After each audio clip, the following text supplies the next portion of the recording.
O enorme vaso de cristal balançou, ficou suspenso por um breve instante e, obedecendo às leis da física, despencou da estante, estilhaçando-se no chão com um estrondo seco. Vasos não caem sozinhos. Alguém sempre os derruba, e dessa vez, a responsável pelo acidente era uma bela jovem de cabelos avermelhados, parada ali atônita, no meio dos cacos que cintilavam à luz do sol. Os fragmentos se espalharam em leque por todo o cômodo, cobrindo o chão com gotas de vidro de diferentes tamanhos. Um deles ricocheteou e atingiu sua perna, onde a barra da calça estava dobrada. Um arranhão profundo se abriu, e pequenas gotas de sangue surgiram imediatamente, mas ela nem percebeu. Tudo ao redor parecia ter desaparecido. O amplo cômodo, a estante alta repleta de vasos, troféus e taças de metal e vidro. Sumiram também a agitação e o susto inicial, antes expressos em gestos e murmúrios. Que desastrada! O que eu fui fazer? Como vou explicar isso ao Carlos? Pensou, aflita. O que era mesmo isso? O troféu de cristal do primeiro lugar no campeonato regional juvenil. Que confusão, Carolina. Talvez, se eu reorganizar a prateleira e deixar tudo mais espaçado, não fique tão evidente. Não, vai ficar. Era grande demais. E eu não posso simplesmente esconder. Isso seria desonesto. Mas, o que é esse papel? Ela se inclinou e apanhou uma folha dobrada entre os cacos. Um documento, provavelmente escondido ali dentro. Carolina congelou. Era como se tivesse sido lançada a uma dimensão estranha, onde só existiam ela e aquela folha apertada em sua mão. Leu as linhas escritas com a letra angular que conhecia tão bem. Deu um passo em falso, e só então percebeu o rangido sob a sola do chinelo. Balançou a cabeça como se tentasse voltar à realidade. Observou por um instante o brilho vítreo ao redor, quase como se admirasse os reflexos, e voltou a se concentrar no papel. Não era apenas um vaso que havia se quebrado. Era um troféu esportivo de cristal, testemunha da antiga glória da pessoa que ela amava, e agora revelado como esconderijo de segredos. Segredos que Carolina jamais deseja conhecer. Por que ela resolveu arrumar aquela estante? Por que mexeu justamente nos troféus? E o que fazer agora depois que, junto com aquele pesado vaso, sua felicidade também se despedaçara? Antes de continuarmos, aproveite para se inscrever no canal e ativar as notificações. Assim você não perde nenhuma história nova. E escreva nos comentários de qual cidade você está ouvindo essa história. Eu adoro saber até onde essas narrativas chegam. Houve um tempo em que parecia que Carolina nasceu simplesmente para ser feliz. Afinal, que outra vida poderia ter uma menina filha única, tão desejada por dois adultos que se amavam? Ela era uma criança encantadora, capaz de despertar ternura em todos ao redor, junto com um impulso irresistível de cantar. Quem é essa nossa menina bonita? Quem é essa nossa fofinha? E como se o destino reforçasse essa promessa, seu sobrenome era tão expressivo quanto simbólico. Ventura. A mãe, jovem, bonita e generosa, transbordava felicidade maternal e vivia inteiramente dedicada à filha. Carolina não sentia falta de nada, nem de passeios, nem de brincadeiras, nem das leituras antes de dormir, nem das longas conversas sussurradas que só mãe e filha sabiam ter. O pai também era jovem, forte e bonito, mas naturalmente menos presente. Trabalhava demais e quase sempre chegava tarde quando Carolina já estava dormindo. Ainda assim, nas poucas noites e nos fins de semana em que estava em casa, entregava-se por completo à filha. Com prazer, virava cavalo de montaria para longas viagens pelo apartamento, parede de escalada ou trampolim improvisado para saltos ousados. Às vezes, era o modelo mais resignado e silencioso do improvável salão de beleza de Carolina, tão paciente que certa vez, além de um penteado da moda, acabou recebendo uma maquiagem feita com canetinha permanente e no dia seguinte precisou ir trabalhar intrigando os colegas, escondido atrás de óculos escuros.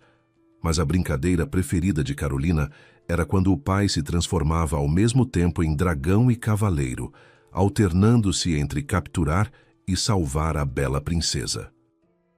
Depois da aventura, o dragão, o cavaleiro, a princesa libertada e a mamãe rainha se sentavam à mesa para o jantar. Podia ser frango empanado com purê de batata e pepino fresco, pastéis caseiros ou o prato favorito de Carolina, macarrão com queijo. Tudo acompanhado de suco de uva. Em seguida vinham os desenhos animados, assistidos juntos no sofá. Mais tarde, cansada e feliz, Carolina se deitava numa cama macia como uma nuvem e adormecia serenamente ao som da canção suave da mãe. Isso durou alguns anos, até que de repente tudo terminou. Não que os problemas da família Ventura tenham surgido de uma vez, por mais irônico que isso soe. Eles foram se acumulando pouco a pouco, comprimindo-se numa massa pesada e sufocante. Entre Irene e Igor surgiram primeiro pequenas fissuras quase imperceptíveis, descontentamentos silenciosos, mágoas engolidas, desconfianças que pareciam irreais. Depois, tudo desabou de vez. Igor, até então bem-sucedido no trabalho, perdeu o emprego de forma estranha e, magoado com o mundo, afundou no álcool. Por um tempo, ainda tentou reagir, pediu perdão à filha, à esposa e até à sogra já idosa. Tentou recomeçar, mas lhe faltaram forças e talvez vontade para reconstruir a vida e recuperar a própria dignidade. Assim ele passou a viver, alternando tentativas de recuperação e recaídas. Com o tempo, as recaídas se tornaram cada vez mais longas, até virarem rotina. Por fim, Irene e Igor se divorciaram, trocando na despedida palavras que jamais deveriam ter sido ditas, ao menos por respeito à filha. Carolina tinha 10 anos. Para ela, que fora poupada dos conflitos por tanto tempo, a separação foi como um trovão em céu azul, o primeiro de sua vida até então sem nuvens. Depois disso, o mau tempo passou a ser constante na casa dos Ventura, e o sobrenome da família acabou se tornando uma ironia amarga. Irene mudou profundamente. O divórcio pareceu quebrá-la ainda mais do que as antigas bebedeiras do marido. O eixo que sustentava sua vida foi arrancado, e tudo se desfez em fragmentos sem sentido. Ela percebeu, tarde demais, que não tinha profissão nem experiência de trabalho. Casara-se cedo, dedicara-se à maternidade e vivera por anos apoiada na segurança financeira de Igor, que ganhava bem. A faculdade de letras, abandonada após 3 anos, com o sonho de ser professora de português e literatura, ficara para trás, quase esquecida e agora inútil no mercado de trabalho. Ficou claro que, durante os anos de casamento, os Ventura não haviam economizado nada para tempos difíceis. Irene precisou trabalhar, primeiro como vendedora numa loja, depois como empacotadora em um depósito. Foi demitida do primeiro emprego após 6 meses, acusada de envolvimento em falta de mercadorias de origem duvidosa. Do segundo, foi dispensada assim que souberam do ocorrido anterior. Irene então abaixou definitivamente a cabeça e os braços. Parou de cuidar de si, entregou-se ao desânimo e à desesperança.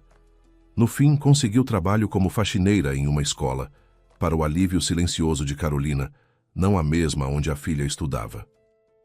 Irene passou a levar uma vida cada vez mais discreta, envelhecendo visivelmente mais rápido que as outras mães, como se os anos pesassem em dobro. E como se refletisse o estado da dona, o antigo apartamento de 2 quartos, antes simples, mas bem cuidado, começou a se deteriorar. As torneiras passaram a pingar sem parar, a máquina de lavar quebrou de vez e a pintura das paredes foi ficando amarelada, manchada pela umidade acumulada ao longo dos anos. Com o tempo, um dos quartos, justamente o de Carolina, começou a apresentar infiltrações constantes. As paredes ficavam frias e úmidas, surgiam manchas escuras no reboco e o mofo insistia em voltar, apesar das tentativas de limpeza. A situação piorou a ponto de Carolina precisar arrastar a própria cama para a sala, improvisando ali um lugar para dormir. Aquilo, claro, não trouxe nenhum conforto nem aconchego para uma menina de 12 anos, mas ainda era melhor do que dividir o quarto com a mãe, que naquela fase já havia transformado o próprio espaço num ambiente desorganizado, reflexo de alguém que parecia ter desistido de si mesma e da própria vida. Assim, de toda a infância feliz que ficara para trás, Carolina acabou preservando apenas uma coisa: sua aparência, que ano após ano se tornava mais marcante e expressiva.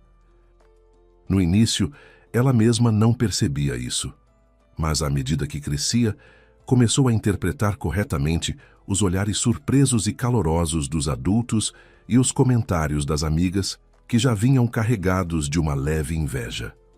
"Pelo menos você é ruiva", dizia Helena, a menina do andar de cima, tentando diminuir Carolina. Helena tinha cabelos loiro claros, ralos, que a mãe insistia em trançar até a 8ª série, prendendo-os com lacinhos infantis e tristemente pendurados. Assim que saía do prédio e perdia as janelas de casa de vista, Helena arrancava os laços com raiva. Isso, é claro, não a deixava mais bonita. Já Carolina parecia irritar só por existir, com seus cabelos brilhantes e eternamente desalinhados, que davam a impressão de terem acabado de ser lavados e secos ao vento. Intrigada, Carolina corria para casa e se observava no espelho. Não via nada de especial, talvez um leve tom ruivo, perceptível apenas sob luz forte. Um nariz pequeno, cílios longos, pele limpa, sem espinhas. No resto, tudo absolutamente comum. Ainda assim, para uma menina com aquela aparência, Carolina Ventura cresceu surpreendentemente modesta. Por volta da 6ª série, ela simplesmente se cansou de se examinar no espelho. Encontrou algo muito mais importante para ocupar sua vida simples: ajudar animais. Tudo começou da forma mais banal possível, com uma menina e 2 gatinhos tremendo de frio. Alguém os havia deixado perto do lixo numa noite gelada, colocando-os dentro de uma caixa com um pano velho, provavelmente acreditando que aquilo lhes daria mais 1 ou 2 horas de chance contra a morte. E alguém realmente se compadeceu. Carolina, que fazia a maior parte das lições sozinha, saiu para jogar o lixo e ouviu um miado quase inaudível, um pedido fraco de socorro. Os gatinhos tiveram sorte. Depois deles, veio um cachorrinho com a pata quebrada. Hamsters que claramente haviam decepcionado alguém como animais de estimação, e até uma tartaruga exótica, descartada porque perdera a beleza após rachar o casco. Toda essa fauna infeliz e desamparada, Carolina levava para casa. Alimentava, aquecia, tratava como podia, consultando com insistência o estudante de veterinária que morava na vizinhança. Fazia tudo o que estava ao seu alcance e depois procurava pacientemente novos donos para seus pacientes, às vezes literalmente ressuscitados. Irene reagia ao cantinho de resgate doméstico com completa indiferença, assim como a quase tudo em sua vida. O quarto onde Carolina mantinha os animais ficava justamente no canto mais frio e úmido do apartamento, mas os hóspedes improvisados suportavam bem o desconforto e não incomodavam Irene. Carolina, por sua vez, conseguia organizar tudo de modo que ninguém causasse transtornos. Ninguém, exceto ela mesma. Carinho, paciência e calor humano não lhe faltavam. O problema era comida e remédios. Com os medicamentos, o vizinho, quase veterinário, ajudava como podia, tocado pela seriedade incomum da ruivinha, tão responsável para uma criança e, ao mesmo tempo, delicada como uma boneca. Já com a alimentação, a situação era crítica. Para sustentar mais um animal resgatado, e às vezes vários ao mesmo tempo, Carolina precisava recorrer à esperteza. Naquele dia, já aluna da 9ª série, ela estava sentada na cantina da escola, pensando onde conseguir um pouco de carne para o novo hóspede do seu cantinho de resgates, encontrado na véspera. Um cachorrinho engraçado de patas curtas, idade e cor indefinidas, recusara categoricamente a aveia, mas devorara com entusiasmo 2 salsichas que Carolina separara para o próprio café da manhã. Com isso, deixara bem claro que sobreviveria e até se recuperaria, desde que tivesse comida de verdade, de preferência rica em proteína. Carolina cutucou com o garfo a costeleta de aparência duvidosa à sua frente. Hesitou por um segundo e, decidida, colocou-a no saquinho plástico que já trazia preparado. Na mesa ao lado, o colega de classe de Carolina, Alex claramente travava uma batalha interna. De um lado, a fome saudável de um adolescente. Do outro, a regra aprendida desde pequeno de não comer qualquer coisa. A segunda, ao que tudo indicava, estava vencendo. "Alex, você vai comer essa costeleta?" perguntou Carolina em voz baixa. "Se não for, coloca no saquinho. É muito necessário. Para a gente isso é quase um veneno, mas para o cachorrinho serve. Ainda mais lembrando o que eu tive que tirar da boca dele lá na rua", completou sorrindo. "O que, Ventura? Você e sua mãezinha chegaram a esse ponto? Olha só, já começou a recolher sobras", disse, semicerrando os olhos, uma menina da classe vizinha. Era Patrícia, a beldade autoproclamada da escola, título que não fazia grande justiça à realidade. Algumas falhas evidentes de aparência ela compensava com altura e um descaramento impecável. Resolveram fazer um jantar familiar festivo? "Sabe de uma coisa, Carolzinha, no próximo intervalo passa lá comigo. Prometo te dar o restinho de um pote de geleia. Vai ter sobremesa." Satisfeita com o próprio sarcasmo, Patrícia riu e decidiu continuar. "E escuta, acho que lá em casa ainda tem uma geleia do ano passado que já azedou. Minha mãe deve ter esquecido de jogar fora. Eu te dou também. Ei, Pati, fecha essa boca agora, senão você mesma vai recolher tudo das mesas e comer." Soou uma voz baixa e firme. Ao ouvir aquilo, Patrícia encolheu visivelmente, como se tivesse diminuído de tamanho diante de todos. Pegou a mochila às pressas e praticamente evaporou da cantina. "E você?" continuou a mesma voz. "Ah, você é a Ruivinha. Enfim, se alguém implicar com você, te incomodar ou qualquer coisa do tipo, fala direto comigo, entendeu?" Quem disse isso resmungou algo quase inaudível, examinou Carolina da cabeça aos pés e de repente sorriu. Foi justamente esse sorriso que causou mais espanto do que tudo o resto. Não só porque ele raramente sorria, mas porque o simples fato de ele se dignar a falar com alunos da 9ª série já era algo fora do comum. Carolina ficou um bom tempo piscando, atônita, observando as costas largas do rapaz que se afastava. Ele era uma figura verdadeiramente lendária, não apenas na escola, mas em toda a região e até além dela. Carlos Cardoso era atleta. E embora sua carreira esportiva tivesse sido cruelmente curta, aqueles poucos anos bastaram para envolver seu nome em glória real, merecida e cercada de fantasias românticas. Carlos praticava boxe desde os 7 anos. Foi a mãe quem o levou para o esporte pesado e pouco popular, temendo que, sem pai, o menino crescesse frágil e excessivamente mimado. Carlos encontrou seu lugar no momento certo. Os treinos, somados à teimosia, à persistência e a excelentes aptidões físicas, rapidamente deram resultado. Aos 14 anos, ao vencer o campeonato da cidade entre atletas da mesma idade, recebeu sua primeira categoria esportiva e se tornou, de imediato, a estrela da escola. Por muito tempo, porém, ele quase não aparecia por lá. Devido aos sucessos, Carlos foi inscrito num centro de treinamento de alto rendimento e voltava à escola natal apenas ocasionalmente. Ainda assim, cada aparição se tornava um pequeno evento, tanto mais porque sua fama esportiva crescia a olhos vistos. Aos 17 anos incompletos, vencendo as primeiras competições realmente importantes, Carlos tornou-se mestre de esporte de classe internacional e o mais jovem candidato à seleção adulta do país. Previam para ele uma carreira brilhante, e seu nome era sempre pronunciado na escola, com suspiros e olhos revirados de admiração. O próprio Carlos não tinha dúvidas quanto ao futuro. Tudo parecia magnífico e garantido. Fama, honra, dinheiro, prêmios. Ele quase tinha tudo, faltava apenas estender a mão e pegar. E ele acreditava merecer cada conquista. Trabalhara para isso como poucos adultos trabalhavam. Talvez apenas mineradores ou astronautas. Durante 10 anos, treinou de 6 a 8 horas por dia, sem feriados, sem folgas. Só ele sabia o que aquilo significava. Deitar na cama à noite, ouvir os músculos latejando de dor e morder o canto do cobertor para suportar. Enquanto seus colegas brincavam de polícia e ladrão nas garagens, andavam de bicicleta, e implicavam com as meninas, Carlos treinava até a exaustão, até as cãibras, até ver estrelas diante dos olhos. Depois, ainda se sentava para fazer as lições da escola. Os meninos da sua idade matavam aula de educação física. Ele, faça chuva ou faça sol, corria quilômetros intermináveis, fazia centenas de agachamentos e flexões todos os dias.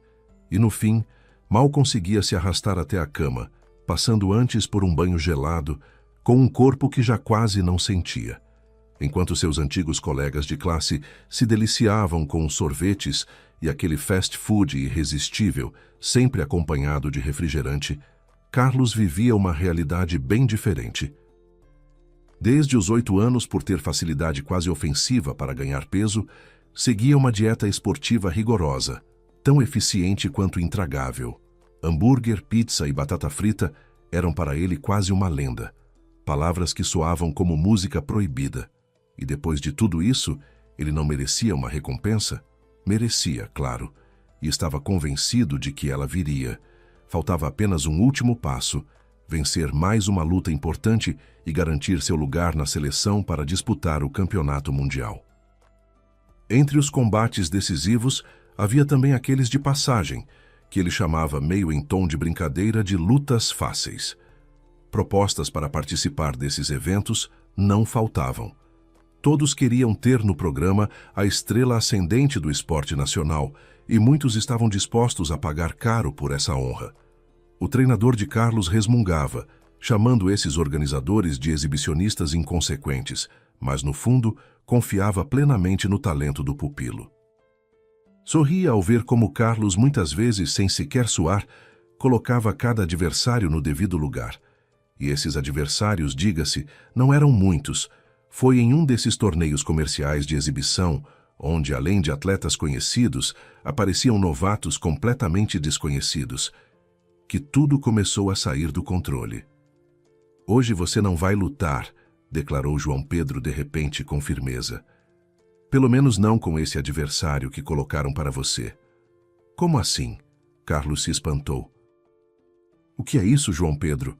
Agora só faltava espalharem por aí que o Cardoso ficou com medo. Vocês perderam a confiança em mim? Arranjaram outro favorito?" Carlos tentava levar a situação no tom de brincadeira, mas o treinador não cedeu.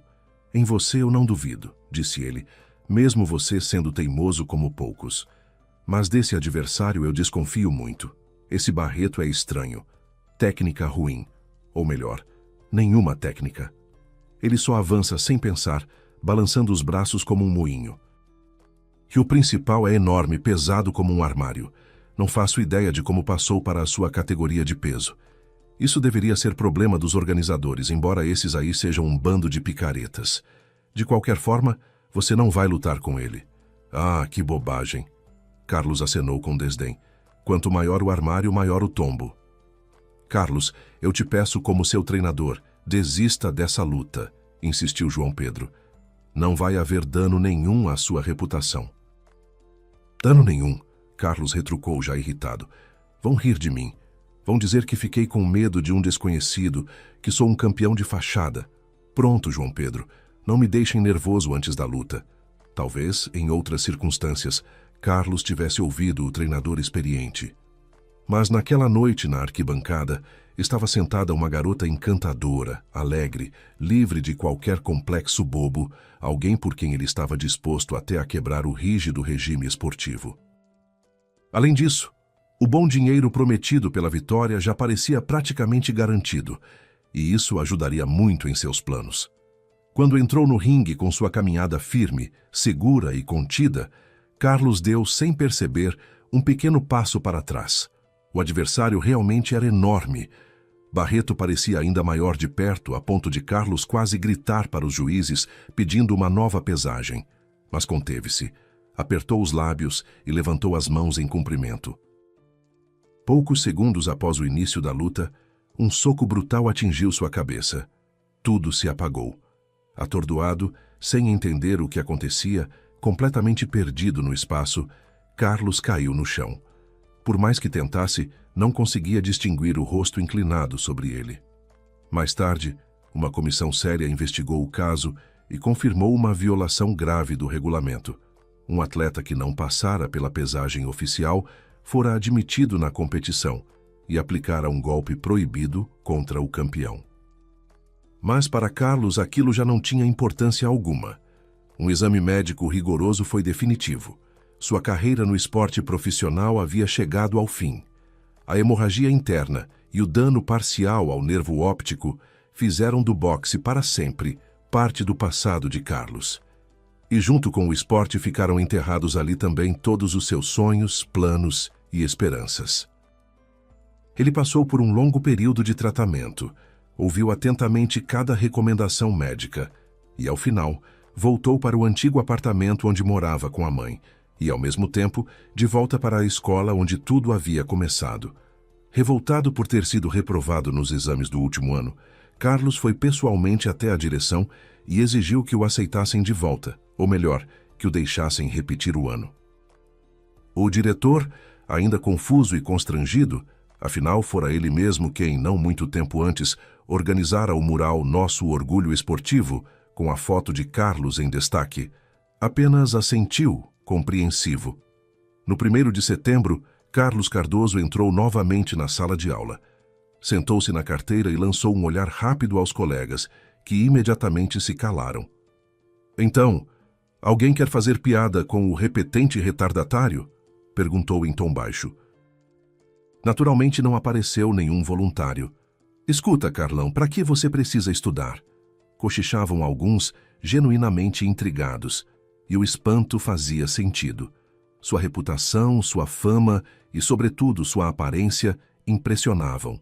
Ombros largos, físico sólido e poderoso, o rosto marcado por uma cicatriz antiga e quase imperceptível atravessando a sobrancelha.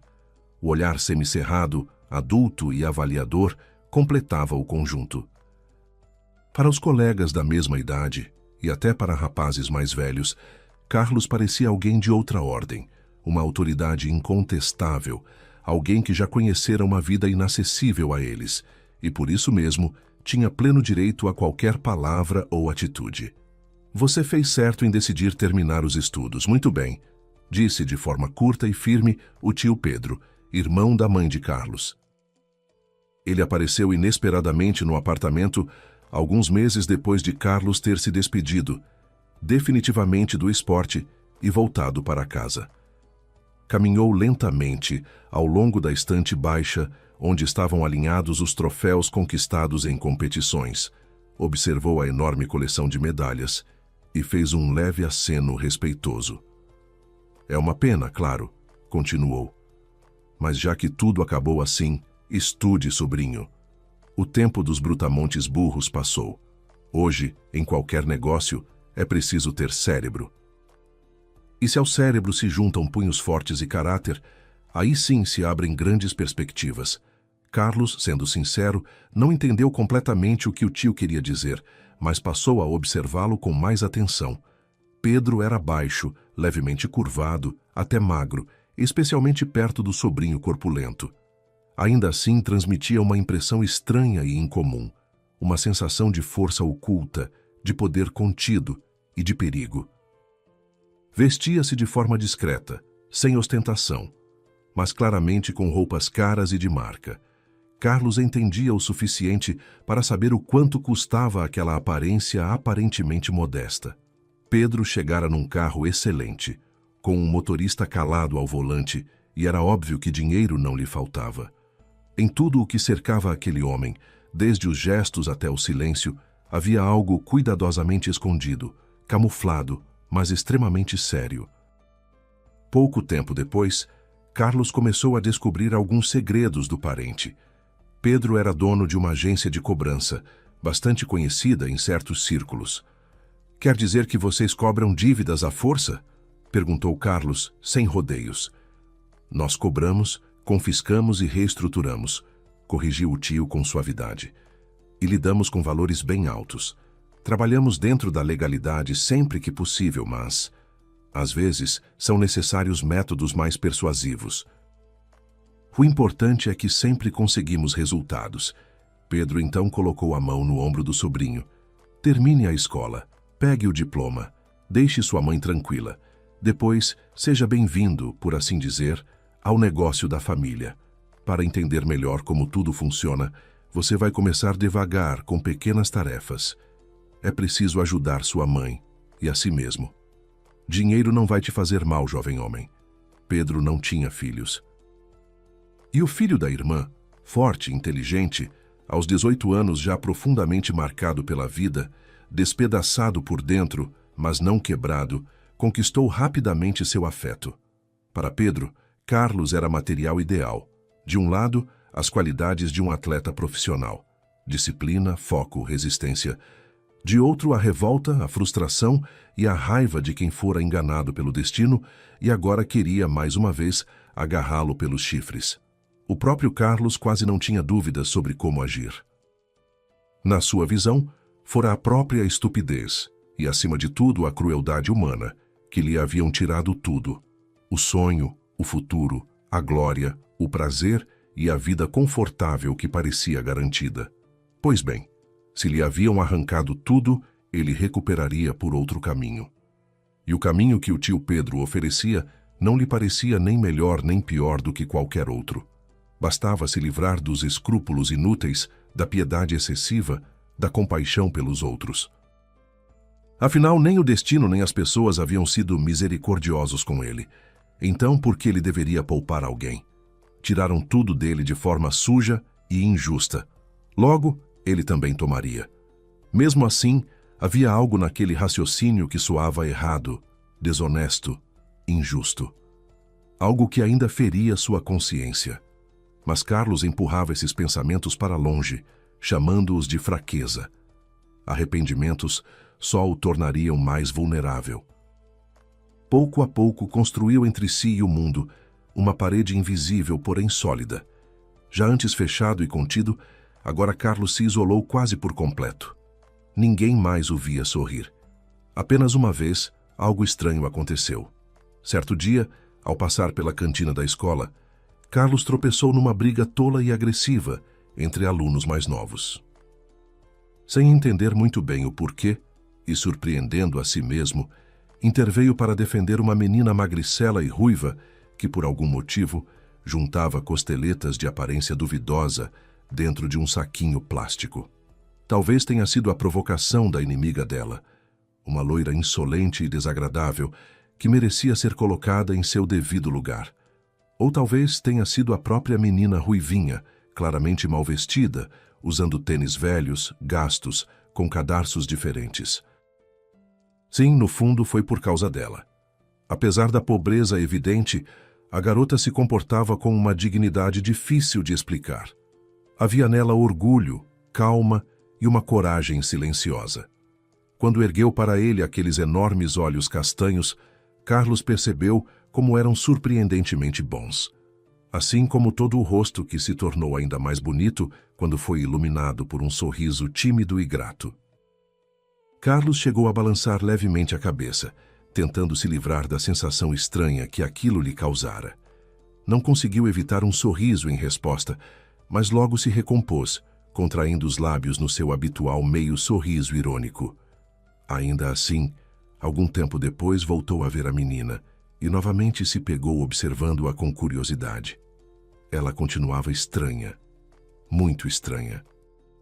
Os tênis gastos até os trapos, o jeans velho, a camisa desbotada, embora visivelmente bem lavada, gritavam pobreza. Mas, por alguma razão, esse grito não parecia ter importância, como se aquelas roupas existissem separadas dela, não a definissem e de forma alguma a diminuíssem. Não a atrapalhavam. Pelo contrário, até o apelido curioso que ele ouvira por acaso, Carolzinha, lhe caía surpreendentemente bem. Simplesmente caía. E pronto. No início, Carlos pensou que aquele apelido fosse usado de forma irônica, zombando da condição evidente da garota. Quando descobriu que vinha do sobrenome dela, Ventura, ficou ainda mais intrigado. Havia naquela menina algo ilógico, quase inexplicável, como se apesar de tudo ela fosse genuinamente feliz, e o sobrenome apenas confirmasse isso. Escuta, será que ela é meio doida? Perguntou Carlos a um conhecido, tentando racionalizar a impressão que a ruivinha lhe causava. Quem? A da nona A? A ruiva? A Carol... Quer dizer, Carolina, respondeu o outro. Não sei... Talvez só um pouquinho. Mas pensa bem, Carlão. Que pessoa normal sai recolhendo gato e cachorro sem dono pela vizinhança e leva tudo para dentro do próprio apartamento? Mesmo assim, o rapaz, pouco afeito à delicadeza, de repente se atrapalhou e até ficou levemente corado ao continuar. Na verdade, ela é uma menina normal. Que essas costeletas idiotas não são para ela nem para a mãe, por mais que aquela loira nojenta grite. Ela leva tudo pro cantinho de resgate dela. E, aliás, a Carolzinha é quem mantém a mãe de pé. Se não fosse por ela, a tia Irene já teria se afundado de vez há muito tempo. Minha mãe fala isso. Eles são nossos vizinhos, vivem mal, muito mal. O pai foi embora faz tempo, a mãe trabalha lavando o chão. Às vezes essa bobinha nem tem o que comer. E mesmo assim, alimenta todos os cachorros esfarrapados da redondeza. Carlos Cardoso nunca foi sentimental. Durante a maior parte da vida, guiou-se pelo lema simples e brutal: ataque primeiro ou vão atacar você. E à primeira vista, que interesse poderia ter por uma aluna magricela da 9ª série que recolhia animais abandonados? Nenhum. Absolutamente nenhum. Era o que ele dizia a si mesmo, até perceber que não conseguia mais tirar da cabeça aqueles cabelos grossos, reluzindo em dourado ao sol, nem os enormes olhos castanhos que pareciam olhar direto para algo muito fundo dentro dele. Tão fundo que o próprio Carlos já havia esquecido que ainda existia ali alguma coisa viva. Pouco depois, coisas estranhas começaram a acontecer ao redor de Carolina.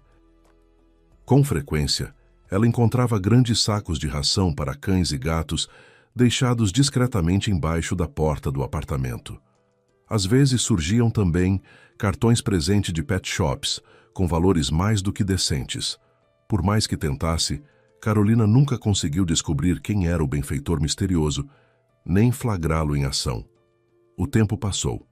Carolina Ventura terminou a escola e ingressou na universidade, escolhendo a faculdade de biologia. Muitos à sua volta, ao verem aquela beleza delicada, leve e ao mesmo tempo luminosa, torciam discretamente o dedo na têmpora, como quem diz que aquela escolha era coisa de maluca. Carlos, por sua vez, já morava em apartamento próprio havia muito tempo, mas às vezes visitava a mãe, que continuava no antigo imóvel onde ele crescera.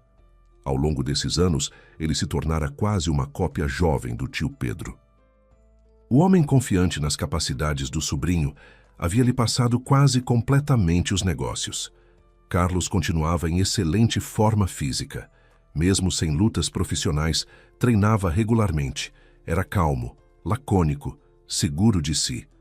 Observava tudo com aquele olhar semicerrado tão característico, mas os que o conheciam desde a infância percebiam algo além. Ele lembrava um grande predador, forte, astuto e extremamente perigoso. Um animal que persegue a presa com paciência implacável, sem deixar a ela a menor chance de escapar. Sua vida se organizara perfeitamente, de acordo com as regras do meio em que vivia e trabalhava. Havia dinheiro, havia negócios, e ele se acostumara a considerar essas duas coisas como o centro de tudo. O resto, inclusive as pessoas, tinha pouca importância. Apenas duas figuras ainda despertavam sentimentos reais nele: a mãe, a quem amava profundamente e de quem cuidava com atenção silenciosa, e o tio Pedro, a quem se afeiçoara à sua maneira, embora esse apego estivesse muito distante de qualquer coisa parecida com amor. Houve um período em que Carlos chegou a sentir algo próximo do ódio pelo próprio benfeitor, o homem que, segundo suas próprias palavras, o levara para a vida grande. Mais para a estrada grande, pensava Carlos, com um sorriso amargo. Reclamar do tio, porém, seria ingratidão. E, além disso, os negócios da agência iam bem, apesar da evidente ambiguidade ética. Clientes nunca faltavam. Sempre existiriam pessoas e empresas atoladas em dívidas, seja por culpa própria, seja pela má-fé de outros. Com os anos, Carlos vestiu algo parecido com uma armadura. Por trás dela, piedade e arrependimento já não conseguiam atravessar. Se é que ainda sobreviviam dentro dele. Ele apenas fazia o trabalho que escolhera. Ou, mais precisamente, o trabalho que o escolhera. Mulheres, naturalmente, também fizeram parte de sua vida. E a quantidade delas crescia na mesma proporção que seus ganhos e o prestígio do carro que dirigia. Carlos tinha uma opinião bem definida, e nada respeitosa, sobre as mulheres que o cercavam. Elas apareciam e desapareciam. Algumas ficavam por uma noite, outras por algumas. Havia as que resistiam 1 mês ou 2. Segundo os padrões de Carlos, existiu até uma verdadeira veterana. Uma jovem chamada Vitória, que de forma inesperada assumiu o controle da situação e permaneceu ao lado dele com firmeza, até o dia em que soltou confiante. Escuta, querido. E se, além de uma viagem de férias, a gente organizasse algo como uma lua de mel? Carlos a olhou surpreso. Depois sorriu com ironia. Tirou o anel metálico de uma lata de cerveja vazia e colocou no dedo dela. Pronto. Aqui está o seu anel de noivado. Idiota! Sibilou Vitória. Imbecil, um completo retardado. E viveram felizes para sempre, resmungou Carlos consigo mesmo. Com o tempo, o fluxo de candidatas ao seu braço e, sobretudo, a sua conta bancária, que ele cinicamente oferecia no lugar de um coração que julgava inútil, diminuiu de forma visível. Ou as mulheres adequadas haviam acabado, ou simplesmente desistiram dele. Isso não o incomodava. Ainda assim, Carlos se pegava cada vez mais com uma sensação estranha, como se estivesse constantemente à espera de algo real, sério, prometido, anunciado para ele há muito tempo. O que exatamente e por quem, ele não saberia dizer. Mas, de forma inesperada, aquela pergunta vaga finalmente começou a ganhar resposta. Num de seus habituais encontros com a mãe, Carlos se aproximou da janela, puxou a cortina distraidamente e congelou, com o tecido ainda preso entre os dedos. E então, pela primeira vez em muitos anos, ouvindo o próprio coração disparar no peito, Carlos mal conseguiu articular as palavras. Mãe, quem é aquela? É a Carolzinha? Carolzinha? Sem esperar resposta, lançou-se escada abaixo em saltos largos, como fazia na infância distante, pulando 3 degraus de uma vez e fazendo ecoar o barulho dos passos. Oi, disse, ofegante, praticamente surgindo à frente dela na saída do prédio. E no mesmo instante, voltou a perder o fôlego. Ou melhor, esqueceu completamente que precisava respirar, ficando apenas ali olhando para a moça.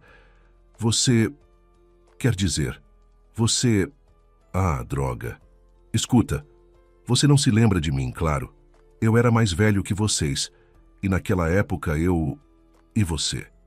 Você era... Ele se embaraçou de vez e se calou. Ela balançou levemente a cabeleira avermelhada e sorriu. Eu me lembro perfeitamente de você, Carlos Cardoso. Como eu poderia esquecer a principal estrela da escola e o meu fornecedor secreto de ração para cães? Ela sorriu com malícia e inclinou a cabeça ao perceber o espanto dele. Sim, eu sei de tudo. Um dos seus amigos acabou entregando você depois que saiu da escola e foi embora daqui. E sabe, eu nunca agradeci, nem em nome dos meus órfãos de rabo, nem em meu próprio nome.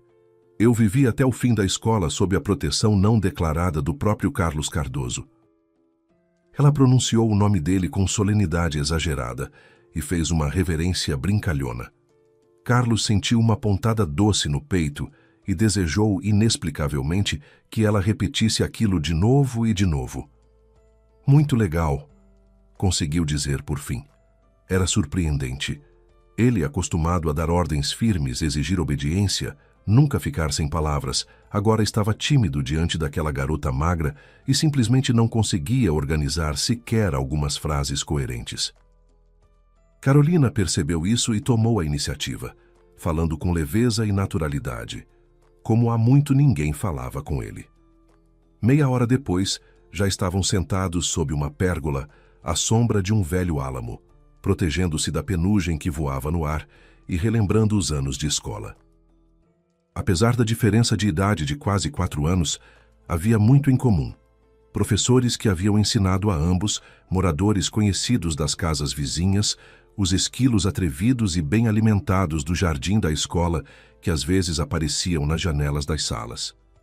Lembraram do professor de educação física, querido por todas as gerações, fanático por corrida, que fazia os alunos darem voltas e mais voltas ao redor do prédio, com bastões até quase o inverno. Cada detalhe da escola parecia vivo. As salas, os corredores, o ginásio, o refeitório, o pátio. E você lembra? Animou-se Carlos de repente. A gente se conheceu justamente no refeitório. Bom, eu não chamaria isso exatamente de conhecer, riu Carolina. Mas lembro, claro. Foi naquele dia em que você me salvou da Patty. Aliás, dizem que ela vai se formar em direito. Ainda pode te processar por ofensa pessoal. Tudo bem, a gente se defende, bufou Carlos.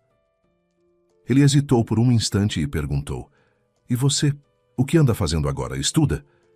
Estou no 5º ano, respondeu Carolina, sorrindo. Deixa eu adivinhar.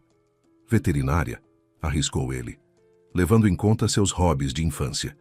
Ele buscava novos assuntos apressadamente, temendo que ela se levantasse e fosse embora. Queria que ela ficasse ali o máximo possível, que aquelas lembranças simples e calorosas não acabassem. Não exatamente, riu Carolina. Embora, pelo visto, eu nunca vá escapar dos animais. Vou ser zoóloga. Quero continuar fazendo o que sempre fiz, salvar animais. Só que de forma profissional, em outro nível. É importante entender do que eles precisam, como ajudá-los. Eles não conseguem se defender sozinhos e isso é terrível. Ela se empolgou. Você sabia que hoje quase 1 milhão de espécies de animais e plantas estão à beira da extinção? 1 milhão. Isso é quase 40% de todas as espécies conhecidas pelo homem. E tem outro número ainda mais assustador. Todos os dias no planeta desaparecem de 150 a 200 espécies de seres vivos. Consegue imaginar? Ela se levantou e começou a andar de um lado para o outro, gesticulando. Carlos a observava sem piscar e se surpreendeu ao pensar que, naquele momento, estaria disposto a correr alegremente para salvar qualquer tamanduá, inseto ou samambaia ameaçados de extinção, desde que fosse ao lado dela. Melhor ainda se pudesse segurar sua mão, ouvir sua voz e ver de perto as faíscas douradas que cintilavam nos olhos e nos fios de cabelo. Desculpa, eu sempre fico nervosa quando falo disso, disse ela, acalmando-se tão rápido quanto se agitara. Sentou-se novamente ao lado dele e sorriu. Enfim, quero estudar e proteger os animais. Pelo menos tentar fazer algo por eles. E se graças a mim, ao menos uma única espécie desse milhão assustador for salva, já vai ter valido a pena. Carlos ficou em silêncio por alguns segundos.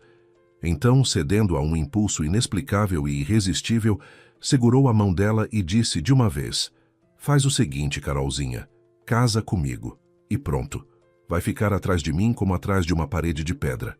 Além disso, com suas manias e essa futura profissão tão nobre quanto pouco lucrativa, eu sou uma opção bem adequada para você.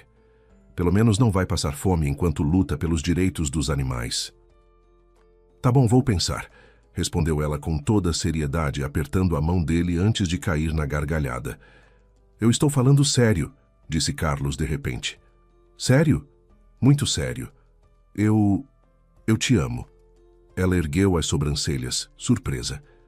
Na luz do sol, os pelos claros brilharam dourados como se estivessem polvilhados de pó precioso. Carlos desviou o olhar com esforço, engoliu em seco e continuou, ainda segurando a mão dela, agora com mais firmeza. Falava com uma segurança que o surpreendia. Não é de agora. Quer dizer, pode até ser que eu só tenha entendido agora, depois de meia hora de conversa, mas isso não importa. Eu sei que não consigo parar de pensar em você há muitos anos. Provavelmente desde aquele dia no refeitório, quando te vi com aquele saquinho de costeletas. Carolina o encarava claramente sem saber como reagir. Carlos também estava atônito com o que dizia, mas uma coisa ele sabia com absoluta certeza. precisava daquela moça como nunca precisara de ninguém em toda a vida. Ainda assim, conquistá-la se revelou mais difícil do que qualquer medalha esportiva que já havia ganhado. A menina de aparência delicada tinha caráter firme e princípios sólidos. E, pensando bem, não havia nada de inesperado nisso. A vida havia lhe dado motivos de sobra para aprender paciência, resistência e teimosia. Coragem e determinação ela sempre tivera. Carolina continuava morando no velho apartamento. Irene, sua mãe, revelou-se para Carlos uma mulher ainda jovem, esguia, bonitinha, com um penteado simples e um sorriso tímido de dentes brancos. Aos poucos, ela havia retomado uma rotina mais digna, cuidava melhor de si mesma e reconstruía a autoestima perdida nos anos difíceis. Carlos, que guardava lembranças confusas e sombrias sobre o passado da família, temia encontrar uma mulher largada, envelhecida, com olhar vazio e abandono estampado no corpo. Mas a realidade foi outra. "A Carolina me salvou", disse Irene a ele depois de alguns meses, já acostumada à presença daquele homem de ombros largos e olhar sério. "Se não fosse por ela, não sei o que teria sido de mim." "Você era bem mais velho que ela, sempre ocupado com o esporte", continuou Irene, atrapalhando-se. "Nós lembramos de como você era... Ai, me desculpa, falei besteira." "Que isso, não se preocupe", respondeu Carlos, acenando com a mão. "Isso tudo já passou." "Eu estava completamente perdida", disse Irene com um sorriso leve. "Mas tive sorte. A Carolzinha cresceu e me adotou." Apesar de o ambiente não favorecer grandes alegrias, Carlos, contra os protestos de Carolina, começou a consertar tudo ao redor. Irene e a filha só podiam observar, espantadas, a transformação do apartamento. Até o famoso canto eternamente gelado, a antiga maldição da família Ventura, finalmente deixou de vazar, foi consertado e ganhou papel de parede novo, liso e claro. Com o tempo, Carolina passou a sorrir para ele sem reservas, a correr em sua direção, erguer os braços finos e abraçá-lo pelo pescoço com naturalidade. "Carlão, você não pensa, como muita gente pensa, que eu estou com você por causa de... Bem, porque você..." Ela tropeçou nas palavras e corou. "Por interesse", completou ele com tranquilidade. "É, isso. Sabe, de qualquer outra pessoa eu poderia até pensar isso, mas de você não. E ainda bem", disse ela sorrindo. "Porque eu te amo, Carlão. E se aquela sua proposta, a de alguns minutos ou de muitos anos atrás, ainda estiver valendo, eu aceito." Carlos foi feliz desde aquele dia, por longos 4 anos, e Carolina também foi feliz com Carlos, finalmente fazendo jus, em tudo, ao sobrenome sonoro que carregava. Naquele dia, ela chegou ao abrigo de cães Carinho, que costumava chamar, em tom de brincadeira, de abrigo professoral, com o carro cheio de sacos de ração. O lugar era cuidado e mantido por um homem idoso, de aparência séria e elegante, que lembrava o professor Machado retratado nos livros universitários. E o comportamento combinava com a aparência.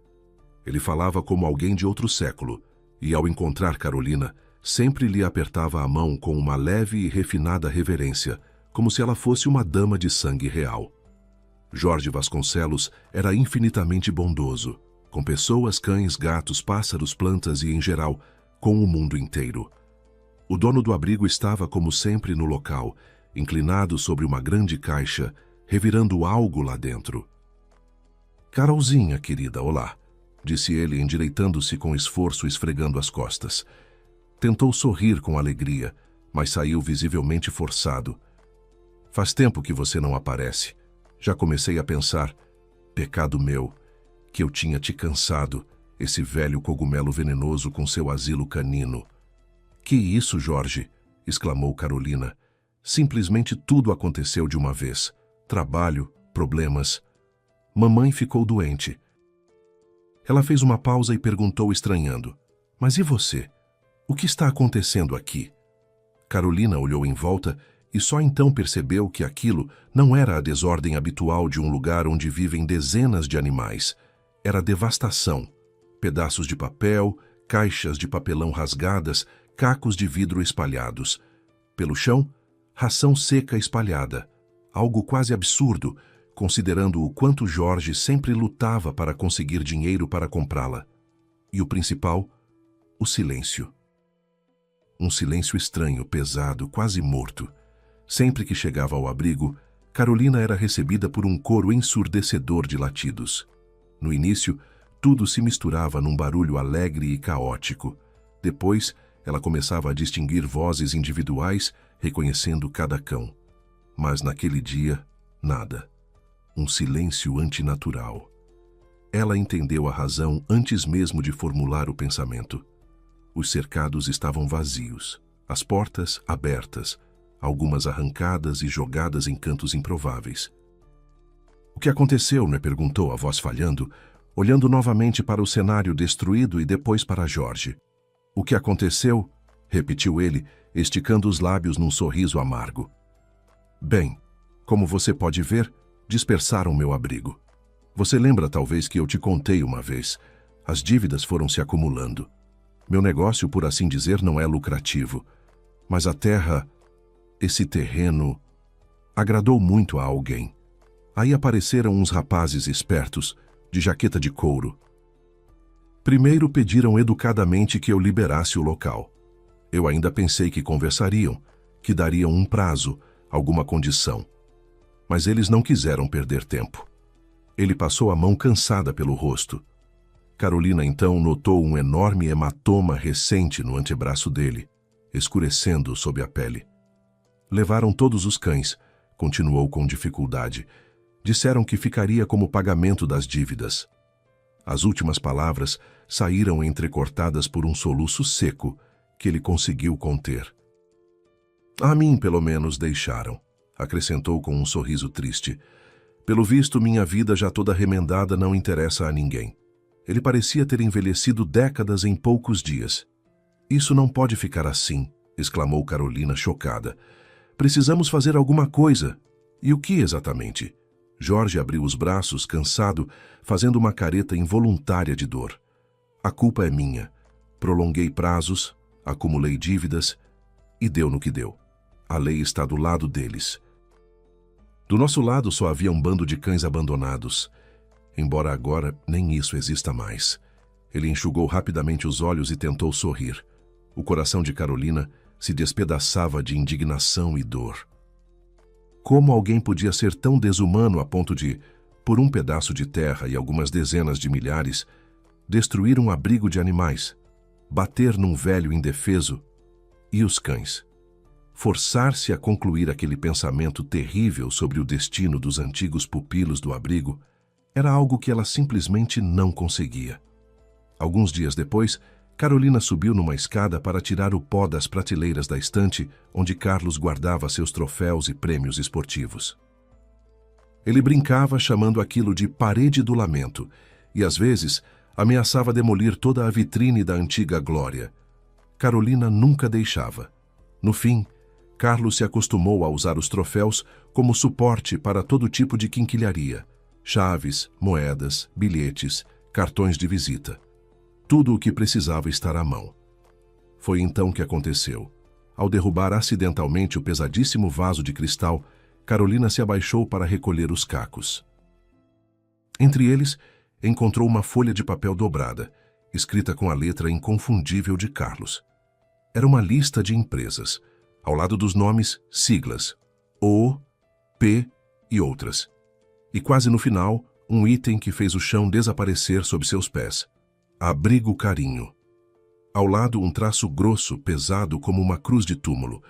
Carolina se apoiou na parede, escorregou lentamente até o chão e chorou. "Carolzinha, querida, onde você está?" Ouviu então uma voz alegre e familiar. Nossa, quanto vidro! O que explodiu aqui era a voz de Carlos, da sua pessoa amada, bonita, carinhosa e completamente impiedosa. "Por que você está sentada no escuro?" continuou ele, aproximando-se. "O que aconteceu, minha pequena? De quem estamos nos escondendo? Espera, você estava chorando? Se machucou? Não? Por causa desse vaso idiota? Você é demais." Achou mesmo um motivo para chorar. Vamos quebrar todos eles. Aliás, eu já te propus isso umas 100 vezes. Ele se abaixou diante dela, o tom finalmente mudando. Escuta, o que aconteceu? Carolina ergueu o rosto para ele e estendeu a folha maldita. Aqui, sussurrou. Isso é o seu trabalho. Sim, é o meu trabalho, respondeu Carlos, após lançar um olhar rápido ao papel. Carolina sabia que ele lidava com cobrança de dívidas, mas jamais imaginara métodos tão brutais, e muito menos que o caso do abrigo do Jorge tivesse ligação direta com ele. Eu nunca escondi de você com o que eu realmente trabalho, continuou Carlos com um meio sorriso. Esse negócio, claro, não é dos mais bonitos. Talvez seja até pior que muitos outros, mas há atividades muito mais sujas do que a minha. Eu não sou jardineiro, nem educador infantil, nem veterinário. Eu cobro dívidas e devolvo dinheiro a quem tem direito. Faço por outras pessoas aquilo que elas mesmas não querem fazer, embora sejam obrigadas. É assim que o mundo funciona, entende? Existem leis da vida e elas nem sempre são boas. No fim das contas, você não amaldiçoa um lobo por se alimentar de coelhos. Você é zoóloga, deveria entender. Sobrevive o mais forte. Eu entendo isso, respondeu Carolina em voz baixa. Entendo que existem leis, mas será que você não pode viver de outra forma? Ganhar dinheiro sem tanta crueldade? De outra forma? Carlos sorriu. E por quê? Eu estou bem assim. Além disso, você mesma viveu todos esses anos às custas dos meus ganhos terríveis. Alimentou metade dos cães da cidade, fez suas pesquisas, realizou seus sonhos. Sim, você tem razão, assentiu Carolina. Foi bom para mim estar com você. Eu amava você e ainda amo. Mas depois disso, ela apontou para a folha que ele continuava segurando. Isso é conversa de criança, irritou-se Carlos, perdendo o controle. Só pessoas puras como você dividem tudo em preto e branco. Bom e mal, certo e errado. Isso é ingenuidade. O mundo é feito de tons. E você está se comportando como uma criança mimada. Ficou indignada por causa de um abrigo de cães? Aquele velho teimoso recebeu várias propostas generosas pelo terreno. Dariam para pagar as dívidas e comprar ração até o fim da vida. Mas ele se recusou. Tivemos que explicar de um jeito mais claro. Explicar? Carolina o encarou, chocada. Você chama isso de explicação? Você é um animal. Vindo de uma zoóloga profissional, isso quase soa como elogio, ironizou Carlos. Então não dá para viver com um animal, mesmo que próspero? Pois bem, vá embora, Santinha. Volte para o seu cantinho infantil. Provavelmente aquele canto úmido que você tanto gosta está te esperando há tempos. Carolina lançou-lhe um último olhar, como se quisesse memorizar cada traço de seu rosto, e fechou a porta atrás de si. Carlos ficou novamente cercado pelo vazio. Muito tempo depois, Carolina trabalhava em um zoológico, dedicava-se à caridade e arrecadava recursos para abrigos de animais abandonados, cuja falta, infelizmente, nunca diminuía. Continuava bonita, mas seu rosto já não brilhava com aquela luz dourada e viva, como se a centelha que a tornava tão jovem tivesse se apagado. Oi, Carolzinha. Olívia, amiga desde os tempos de escola, surgiu animada diante dela na mesinha de um café. Está pronta para o encontro dos formandos? Já se passaram 10 anos. Vamos ver no que todo mundo se transformou, inclusive a sua velha conhecida, a Pati. Meia hora depois, elas entravam no prédio da antiga escola, onde o encontro fervilhava. Entre risos, abraços e rostos conhecidos, Carolina entrou no salão nobre. Do palco sorria o diretor já idoso. E agora, com prazer especial, convido ao palco nosso ex-aluno Carlos Cardoso. Carolina ouviu o nome e sentiu o chão desaparecer sob seus pés.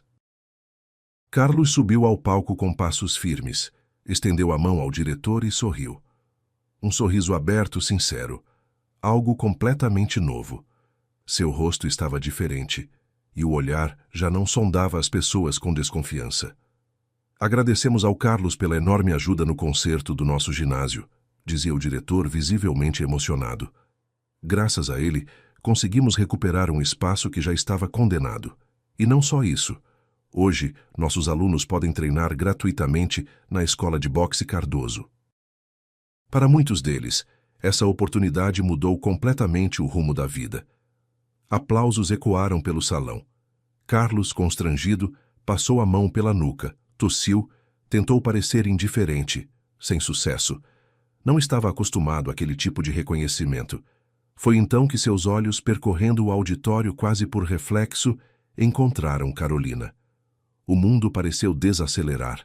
Ela estava ali, alguns passos atrás, mais madura, mais serena, mas inconfundivelmente a mesma. O mesmo olhar profundo, a mesma presença silenciosa que sempre o desarmara. Por um instante, Carlos esqueceu o palco, os aplausos, o diretor ao seu lado. Tudo o que existia era ela. Mais tarde, sentados frente a frente no antigo refeitório da escola, com mesas que rangiam do mesmo jeito e janelas que deixavam entrar a mesma luz pálida da infância. O silêncio entre eles não era constrangedor. Era denso, cheio de tudo o que nunca fora dito. Eu não trabalho mais com aquilo, disse Carlos por fim com voz baixa, mas firme. Aquela vida ficou para trás. Virei treinador. Abri uma escola de boxe para crianças, principalmente para as que não teriam chance nenhuma. Ele respirou fundo. Eu precisava fazer algo que não me envergonhasse quando me olhasse no espelho. Precisava sentir que minhas mãos não estavam mais sujas. Carolina o observava com atenção verdadeira, sem julgamentos. E você? Perguntou ele com um leve receio. Como está a sua vida? Simples, respondeu ela, sorrindo de leve. Não tão visível quanto a sua. Para a ciência, sou apenas mais uma zoóloga, nada extraordinário, mas continuo tentando salvar o que dá para salvar. Animais, projetos pequenos, causas que quase ninguém quer ver. Carlos balançou a cabeça lentamente. Não diga isso. Seu tom era sério. Você sempre foi extraordinária.